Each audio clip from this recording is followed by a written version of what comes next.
Hi, it's the Rawsome Vegan Gal here, and today I have another video on a healthy living topic. And today's topic is make your own beauty and skincare products. And I did a video in the past on making your own cleaning products, so I figured it's a good time to share this other video with you to talk about things you could make on your own for your skin. And because you can go into the store and buy anything, but it's nice when you could use what you have in your house. You might not have all the ingredients, but if you have some of them, and you could make your own natural, healthy products for yourself. And I got some of this information from some articles. One was in the Ocean Beach People's Co-op newsletter in San Diego from Heather Whiteman, and the other was in the San Diego edition of Natural Awakenings, and that was from November 2014. The article in People's, I don't remember what month or year that was, so I apologize. But you might want to have a pen and paper if you want to take some notes to write down. And if there's any products that I'm going to talk to you about using that you can get from a company, then I'll include that too below this video with links to where you can get them. So, so why not make your own products? Because the other thing is you have control over what you put in them, and then they're fresher. You make them when you need them. You don't have to have them from sitting on a shelf in the store and then you buy them and then you don't know how long they've been sitting there. Plus how you package them. You know, sometimes things are packaged in plastic and you may not want to use that. You may want to get glass containers, glass jars. You know, you could save things like that if you're going to make something like a scrub or like any kind of cleanser or things where you could store. Then you can put them in whatever kind of container you like. So that's kind of a nicer way. So one thing that is very good to use is something, it's from coconut oil or coconut butter, and I have two of them here. This is from a company called Artisana. I'll put a link below. It does come in a jar as well, but these are their little squeeze packs. They have raw coconut butter, and it's the whole coconut. It's not just the oil. And then they do also have raw coconut oil. So coconut is great as a face body moisturizer, massage oil. It keeps the skin smooth due to the presence of its saturated fats. And it's also a great makeup remover, and it's also when you're camping, it's good for soothing burns, rashes, and bug bites. So who knew that it had so many benefits that you could use it. Also, it makes a healthy hair conditioner and tonic. It can be for styling your hair, put it on the lips, and even use it as a shaving cream. So that's got a lot of applications for just one product from the coconut. The next thing that she talks about here, this is from Heather from the People's Co-op, is about using apple cider vinegar. So I have here raw unfiltered apple cider vinegar. This is from Bragg, and I'll put a link below. And this has a really long shelf life. It's good till 2000. The one I have is good till 2019, and I just bought it this year, so it should last a while. So what she mentions here about using vinegar is you should dilute it, of course. Here it says diluting a tablespoon of it. Use it as a hair rinse. And it's good to control dandruff, itchiness, greasiness, and irritation. Uses the face as an astringent, of course diluted. I do that. And as an overnight spot treatment for blemishes or even an aftershave. If you can soak it with a washcloth and apply it to a skin after a sunburn. You can use it to wipe down your feet to control foot odor. And if you dilute it with 2 parts water, so that would probably be a tablespoon to 2 parts water, use it as a mouthwash. I never thought of that, for better breath and whiter teeth. Then let's see what else she mentions here. Face moisturizer. People think that oil isn't good on your face. Now, jojoba oil, which I don't have here, jojoba oil is actually really good for you. So she mentions here a moisturizer where she takes 1 ounce of jojoba, a half a teaspoon rosehip seed oil, and a few drops of rose geranium. Put them together in a glass bottle and shake it up, and then, to mix it all together. And then you could use it like that, and I guess you can, kind of pour it on. Get a one with a pump where you could pump out a little and then put it on your face. So that's a really nice thing. Then she mentions a gentle foaming cleanser. I would imagine she's talking about a facial cleanser. So she mentions about using baking soda. So I have our Arm & Hammer baking soda right here, which has been around forever as far as existence. I forget when this company, Arm & Hammer, started, but they've been around for the longest time, and it's very pure. So that's easy to find. You can actually, I bought it in Bed and Bath. You can get it at every pharmacy you can think of. They have it. So yeah, but I don't see a year when they came into existence. But it's been a very long time. So she mentions about taking a half a teaspoon baking soda, and then a quarter to a half a teaspoon water, and then a quarter teaspoon lemon juice or apple cider vinegar for oilier skin, or plain yogurt for drier skin. And I also did a video not too long ago on MYO, which is a coconut yogurt. So if you don't want to use dairy, you can look into getting that. And then she says combine ingredients and use as a face and body cleanser. So it's not just for the face, it's also for the body. And then rinse with water.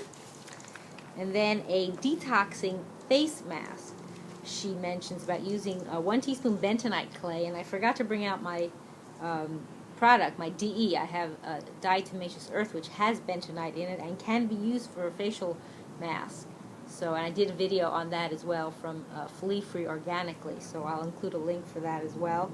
So 1 teaspoon bentonite clay, 1 teaspoon apple cider vinegar, and 1 teaspoon honey. Now, if you don't want to use honey, I imagine honey has a certain property. I mean, if you're just someone who doesn't want to use anything that isn't vegan, you can get coconut nectar. That's an option. Then I guess you mix them up and you smooth onto skin, let dry to 10 to 15 minutes, and rinse with warm water. Then she mentions a smoothie facial mask. So this is something you could practically eat from the ingredients I see here. A quarter cup plain yogurt, a quarter cup chopped fresh fruits and veggies, 2 tablespoons of honey, 1 tablespoon dry milk or coconut powder. You combine them all in a blender or food processor until smooth. Apply to face and leave on for 5 minutes. Then rinse with cool water and stays fresh in the fridge for 3 to 4 days. So, and if you're hungry too, you could probably eat it. I don't see why not. Except for the honey, I would substitute with coconut nectar. That could be your smoothie. You can put it on your face, and you can also eat it if you're hungry.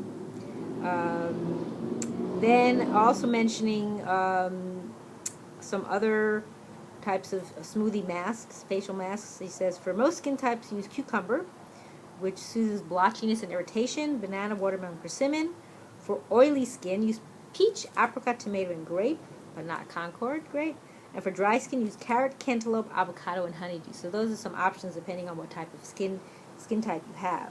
Then body scrubs. You can use different things. 2 tablespoons coarse salt, sugar, or oats. That gives it the grittiness. Then 2 tablespoons oil, avocado, or olive. And I have some actual olive oil here. This is also from Bragg. This is just a sample little bottle that they make their pure, extra virgin, first cold pressing olive oil. And then a quarter teaspoon vanilla extract is optional. Again, this sounds like you can practically eat it too.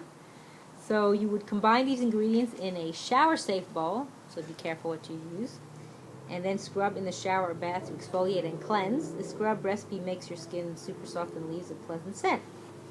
And a tip, if you're using oats, first pulverize them in a food processor until powdery. So if you get like rolled oats, you want to blend them up.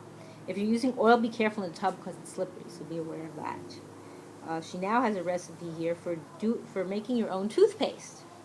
So 3 tablespoons coconut oil, which I showed you, 2 tablespoons baking soda, which I also showed you, and then 1/8 of a teaspoon refined sea salt. She says refined. I have a different kind of salt here from Foods Alive, which I've also reviewed their product on my YouTube channel. Himalayan pink salt. So this is fine ground. So that, here she says refined, but you can probably use that as well. And she says about 1/8 of a teaspoon. A half a teaspoon bentonite clay, and 10 drops of essential oil.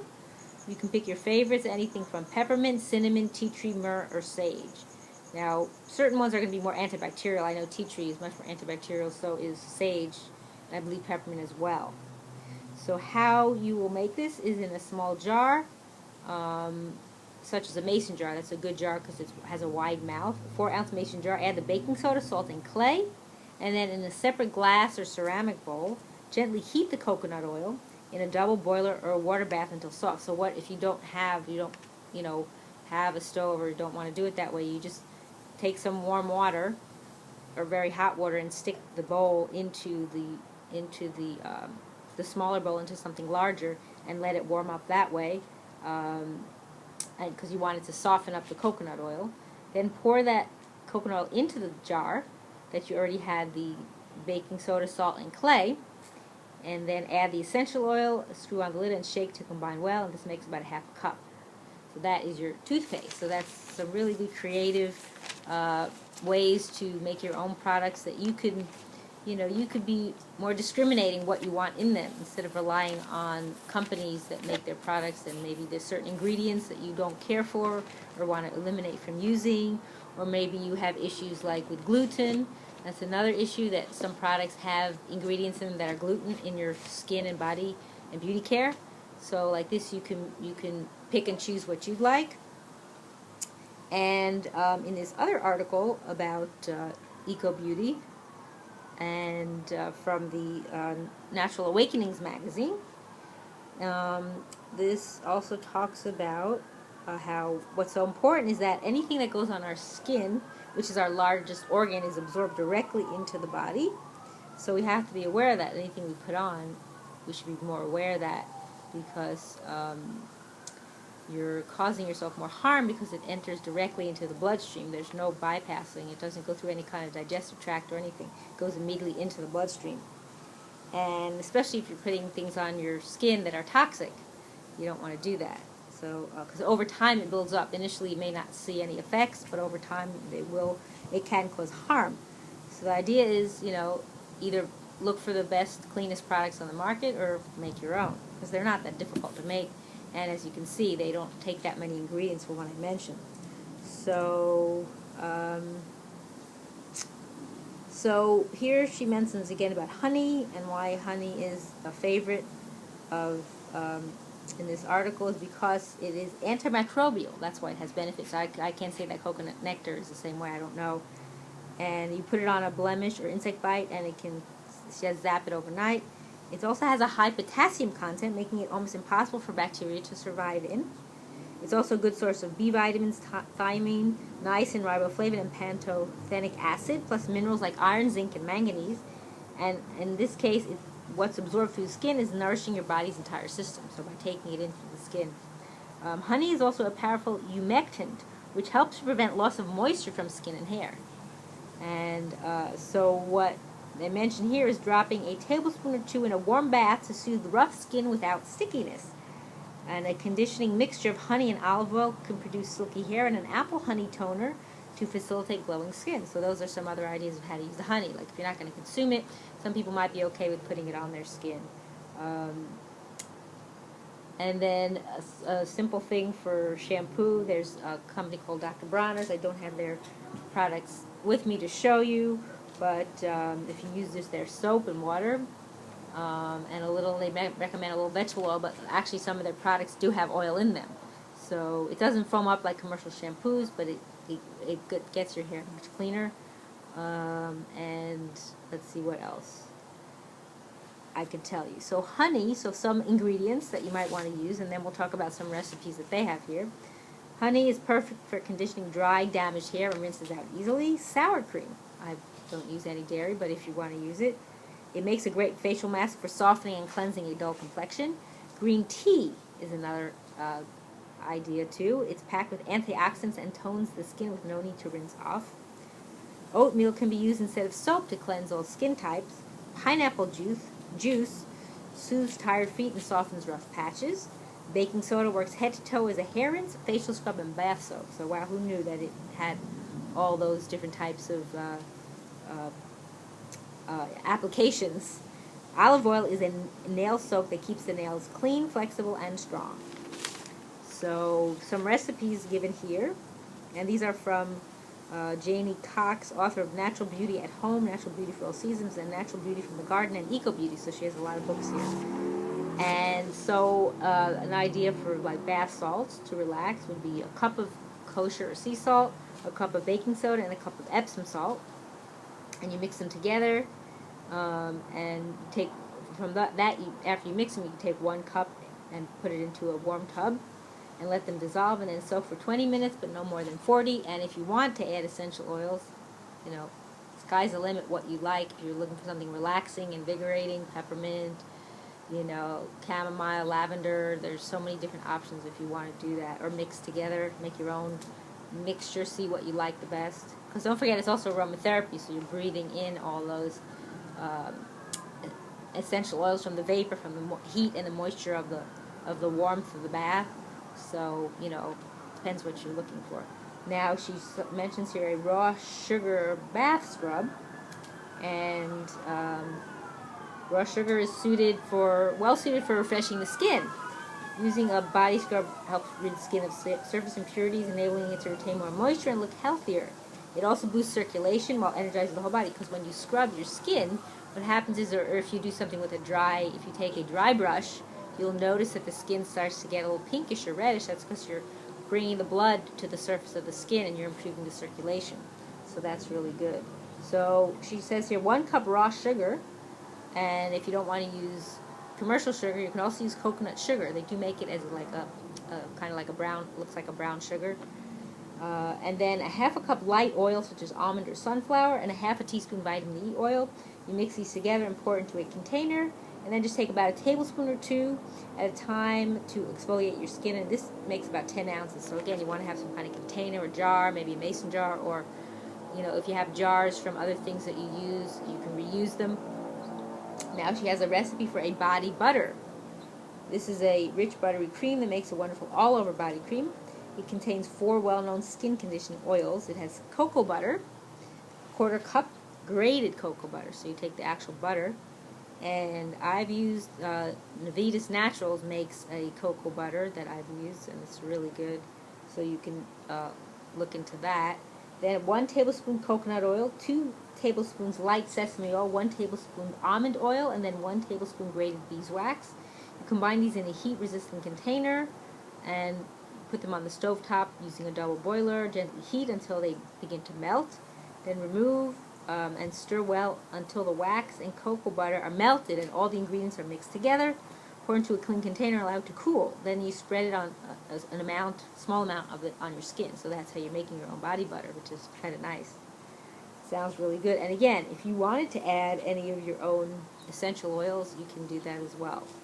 And a basic shampoo, which is similar to the one that was mentioned earlier, was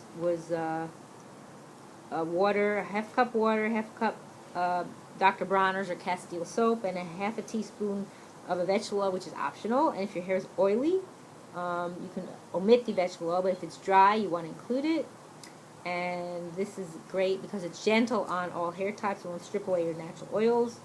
So you want to stir these ingredients together, but do not beat the mixture because it will create a foam. Then pour it into a clean container. She says plastic. I prefer not plastic, so if you get something, if you even have a jar or something, shampoo as normal and then rinse well with cool water. So it yields about 8 ounces, so you're not going to use all of it. So you may want to have it in some kind, you may want to actually get like a pump container so you can pump it out. That might work better. Then, let's see. She also mentions a perfume. I'm going to skip the cologne, but a perfume, to have your own nice perfume you can make. This is in a solid form. So, because these are nice to carry with you, you put them in some kind of a container. You can buy, actually, little tubes like people use for, lip balms and stuff, or even a little tub if you prefer that. But if you don't want to handle it, you might want to get something where you could put it in a tube. So this uses 1 tablespoon grated beeswax, 1 tablespoon almond oil, 8 drops essential oil or mixture of oils such as peach, orange, sandalwood, vanilla, or lavender. Again, sky's the limit. If you like rose, if you like, I'm trying to think what other essential oils are nice. Some people like more woodsy, some people like more relaxing. It depends what you're into. So in a heat-resistant container or small saucepan, you want to heat the beeswax oil until it melts. Then stir in the scented oil, pour into a clean small container and allow it to cool. Then rub a finger across the solid perfume and apply the scent to your pulse points or anywhere you like. So that's kind of a nice thing if you want to have something, a nice aroma. Yeah, I'm a big fan of vanilla and rose. Coconut is also very nice. You know, if you like something more tangy, the orange, you know. And then another product that I've done a video before from this company called Organic Essence. They make really pure skincare and body care. Again, if you want to make your own, then you just do that. But they also have a pure organic shea butter, and they do everything in these paperboard containers that are completely home compostable and recyclable. And you know, if you wanted to use the shea butter as a something that you would add other things to it, because this is plain, there's nothing else added to it. Like, you can add other things to it, other essential oils to give it a little more of a certain type of scent that you're looking for. That could be another option you could try.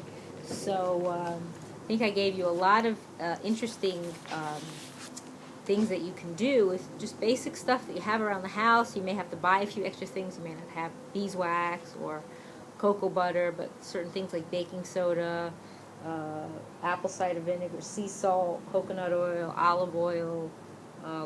Most people have those things around the house already, and you can use those to, you know, make your own products. And they're pretty simple and basic. And who knew that baking soda can be used for so many different things? Or, you know, something like that is something that most people have around the house anyway. They don't necessarily use it for baking. Maybe they do. Some people use it for just taking out the odor in their fridge. So it's a very good, versatile product. So, so that's the information I want to share with you today. And look for the next video where I will do it on the foods for beautiful skin. What food you should eat now that you have the idea of how to make your own products that you can use on your skin that are very simple and easy to do. And you'll enjoy doing that because you'll know what is going on your skin. You're not just taking something from the store that, you know, may be harmful to you. So that's something to definitely think about, because you want to keep your skin looking nice and fresh and healthy. So I thank you for watching. It's the Rawesome Vegan Gal.